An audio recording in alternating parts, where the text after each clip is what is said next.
Well, hey everybody, I'm Sam. I'm a student of the Bible. I am a pastor. I've been a pastor for 22 years, and I am a writer. And part of my training is I've been trained in Bible, theology, and also biblical languages. Let's jump into Genesis chapter 3. So I've already done videos on Genesis chapter 1, verses 1 and 2, on the creation of the planet. I've done a video on Genesis chapter 1 and Genesis chapter 2, two separate creation accounts. And then last week I did a video on the end of Genesis chapter 2 when God says it's not good for the man to be alone, so he creates the woman. And we talked about, is the woman, these words, as they're connecto, does it mean, when it's translated helper suitable, does it mean subservient to the man, or does it mean of equal essence? So if you want to catch up, you can go back through those videos. But we're going to be jumping into chapter 3 here today. I'm actually going to read out of the Tanakh today, the Jewish Bible, because I think there's some things in it that help us understand some of the nuance of what's going on here. So one of the things that we need to realize is that up until this point, there's only been like one command that God gave the Adam and his wife, the Ish and the Isha, the man and the woman, that was like negative. Everything else was like fill, the earth, all this stuff. But there's only been one thing: hey, don't do this. And it was right there in Genesis chapter 2. And in the Tanakh, it started in verse 8. It says, "The Lord God planted a garden in Eden in the east, and placed there a man whom he had formed. And from the ground the Lord caused to grow every tree that was pleasing to the sight and good for food, with the tree of life in the middle of the garden, and the tree of the knowledge of good and bad." Okay, so there's these two trees that are going to become important in Genesis chapter 3 in the story of mankind and the fall of mankind. Okay, so one of the reasons I want to read it from the Tanakh is one of the things I want to avoid here is it's really easy for us to, if you're a follower of Jesus, it's easy for us to kind of look back with Christian lenses. And as we see some of these characters appearing in Genesis chapter 3, we can kind of attribute them to our Christian world and kind of think through a Christian lens, and not through the original audience lens of the book of Genesis.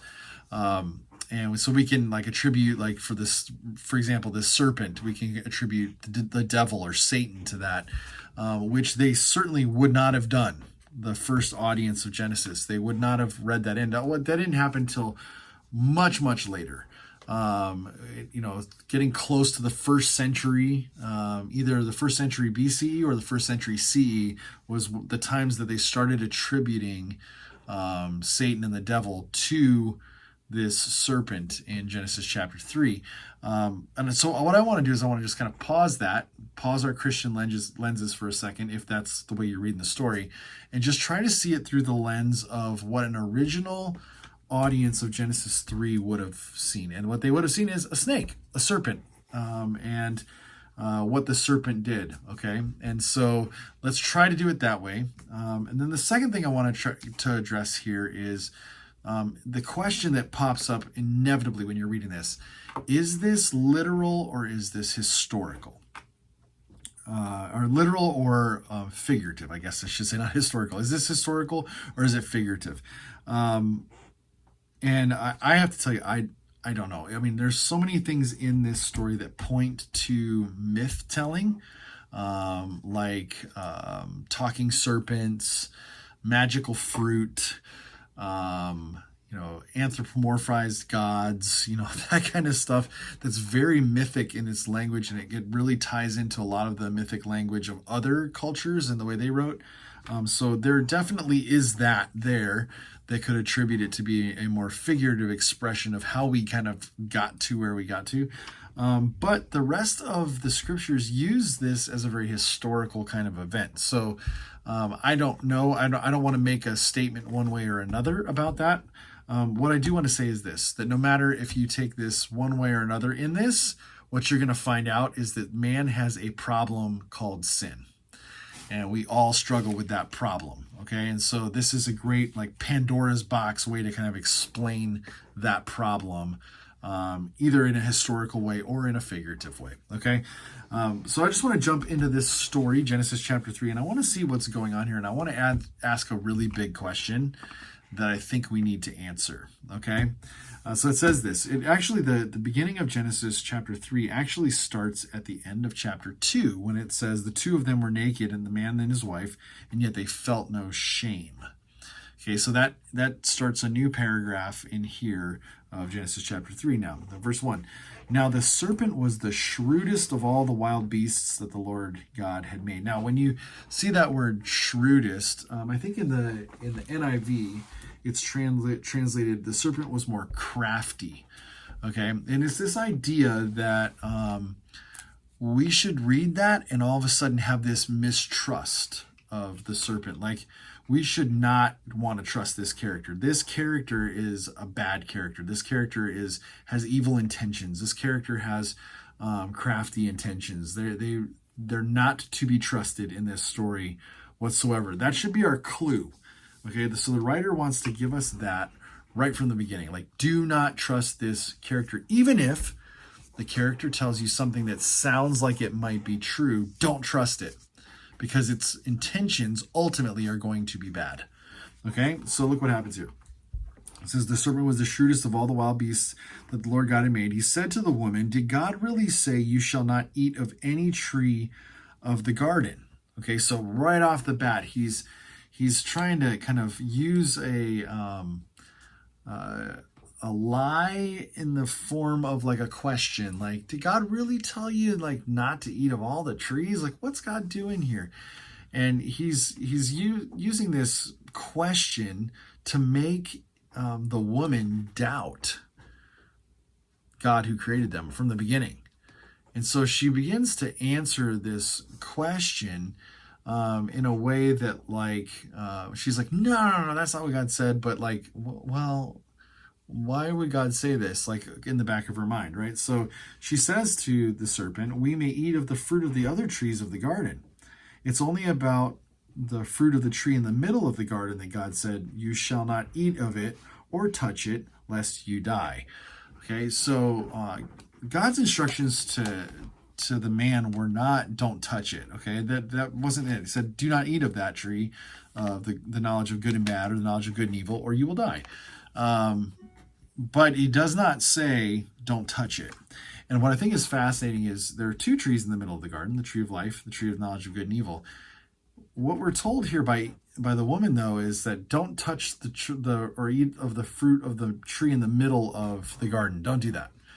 And you just kind of wonder if this was like maybe the man told the woman, hey, listen, don't even go near that stuff, okay? Nope. Tree of life, you're good. Let's do that. But don't go near that tree. Even touch it, because it's like, that's just bad news. We're not sure. Maybe the woman had a different conversation with God and God was like, don't touch it.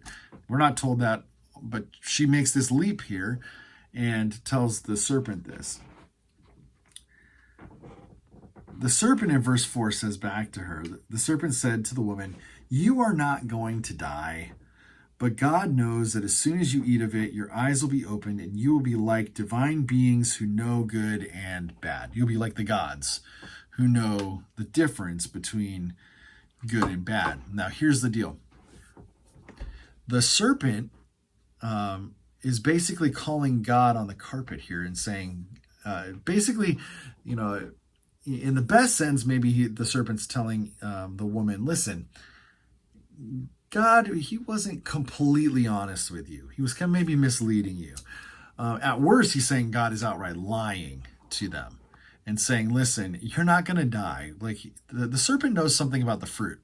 Okay. And so the serpent knows the truth about the fruit, that if once they eat it, it's going to open up their eyes to the knowledge of the difference between good and evil. All of a sudden, the innocence that they once had is gone. That's gone. And now they're going to be responsible for the knowledge that they possess.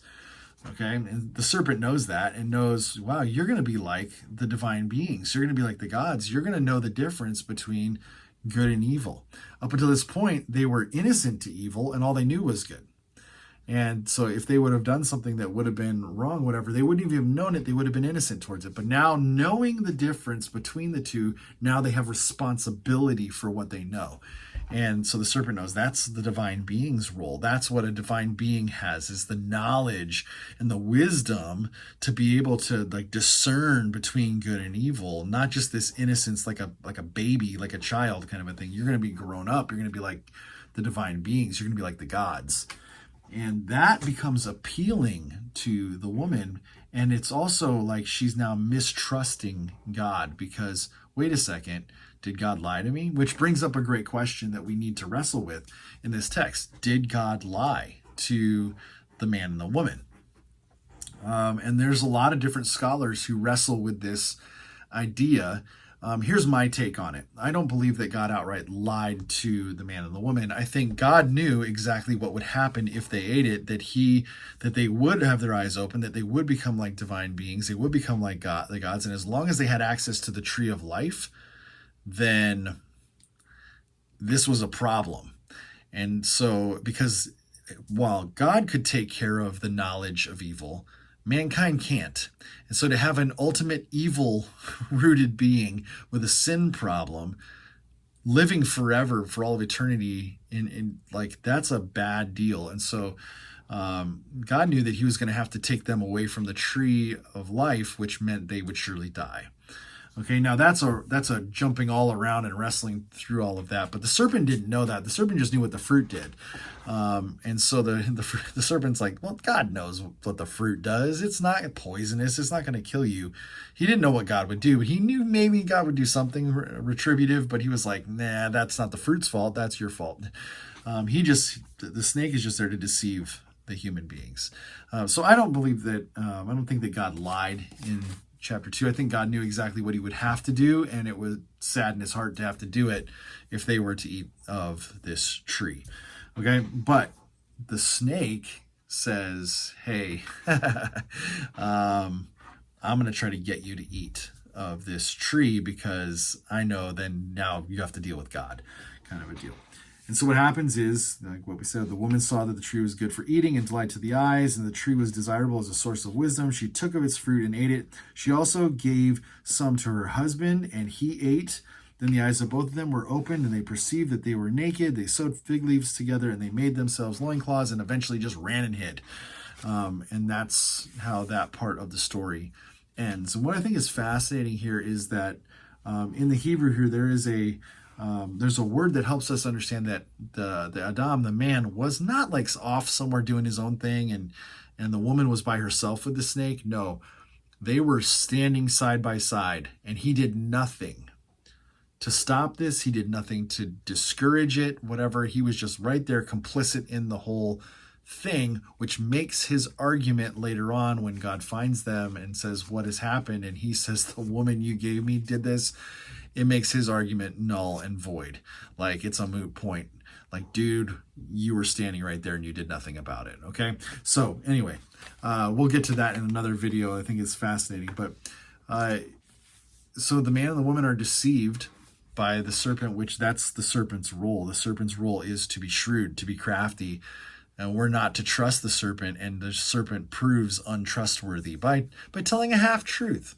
He doesn't know exactly what's going to happen, what God's going to do, but he kind of hopes he's going to do something. But if we can get them to do, by telling them half of a truth, get them to do the thing that God told them not to do, then he's somehow won the day and been crafty. And so what I think is ultimately something that we should take away from this is this idea that a lot of times we think things are better off because we know everything.